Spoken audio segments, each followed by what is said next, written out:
Hello again, this is Thomas from Hotkey404, and as I promised in our previous video, today I'll show you how to install latest LTS version of Asterisk, that is Asterisk 20, on Ubuntu Server 23.10. In the meantime, I encourage you to check the description of this video because there you'll find some useful links, for example to our website hotkey404.com. Everything that we'll do here is nicely explained there, so feel free to check it out. But contrary to our previous videos, I won't just log into SSH terminal, but we'll start with OS installation. So if you think that it might be a useful part to our videos, let me know in the comment section and maybe we'll include it in our future videos. But enough of this intro, grab your server and let's get started.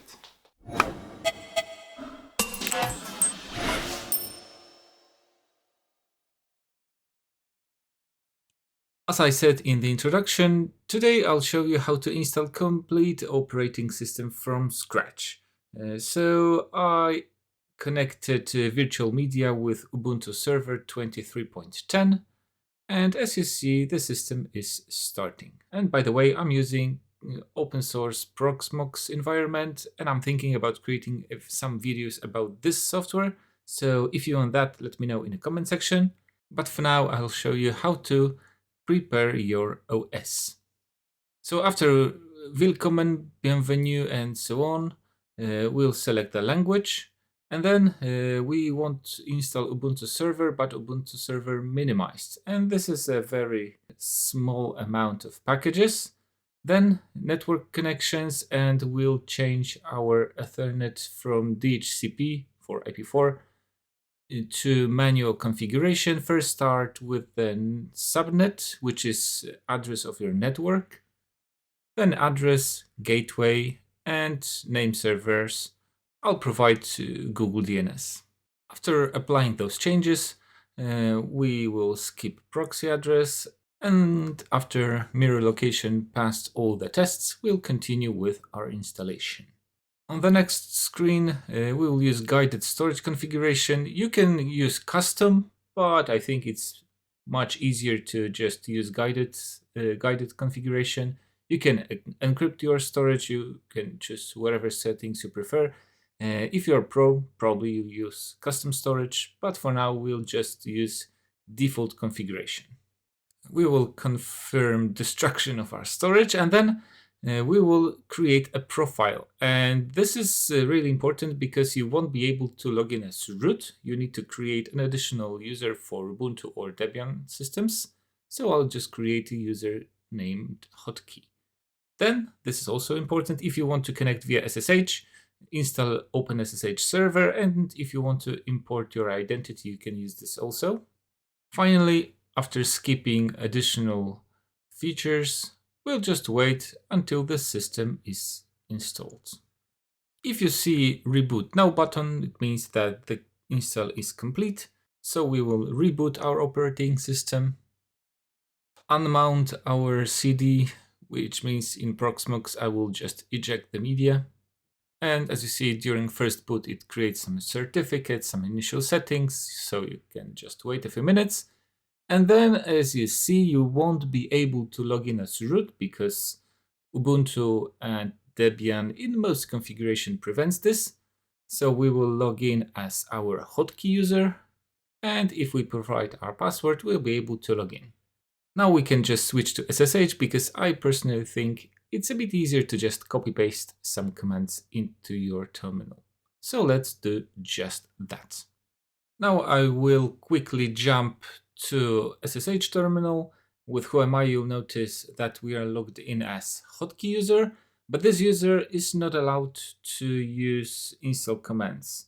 And by the way, you won't be using yum in Debian or Ubuntu. It's aptitude, so with apt install wget, you won't be able to execute because you don't have sufficient permissions. You could use sudo before every command, for example, sudo apt install wget, or you can just switch to user with sudo -i, and with Who Am I, you'll notice that we are logged in as root. So now we will perform apt update to update our system, and then You see we have some packages that can be upgraded, so we'll use apt upgrade and confirm this.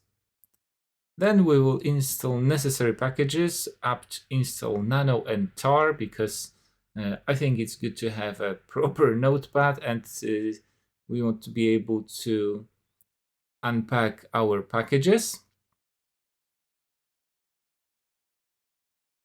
Then in USR src, we will just download current version of Asterisk 20. So this is wget and http downloads asterisk org pub telephony asterisk 20 current version. After download, we will just use tar-zxvf to untar or unpack our compressed file and remove the source because we won't be needing this. Then if we enter this directory with cd, you will see that we have different directories that contain configs or, for example, REST API templates. But to make sure that we have all required packages, we will use contrib/script/install prereq, which is prerequisites, and then install. And this, in just a few minutes, will install all necessary packages and libraries so that you can configure and make your Asterisk from source. After it finishes, we will configure our package with /configure. And then we will use make menu select to select all those additional packages that you might want to use. So if you want to enable MP3s or select some specific channels, for example, you want some backwards compatibility with Chansip, you can do this here. And by the way, who invented this color? I have no idea. Once we save and exit, we can use make and then make install to make and, well, install all those channels and resources and all those packages that are required for our Asterisk to run.